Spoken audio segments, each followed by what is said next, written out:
can't take it anymore. My mind's about to go to war. I need someone to save me from myself, to hear me cry when I call out for help. I blame it on the voices that are in my head, wondering if they'll ever be put to bed. Feels like I am close to reaching my wit's end, holding out but I'm about to blow it up like a volcano.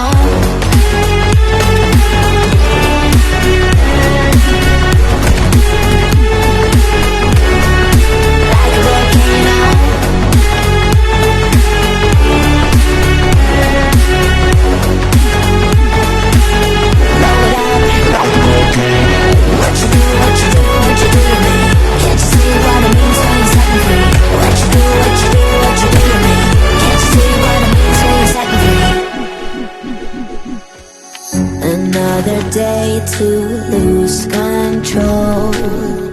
There's a fire in my bones. My sight gets blurry, pushing back the tears.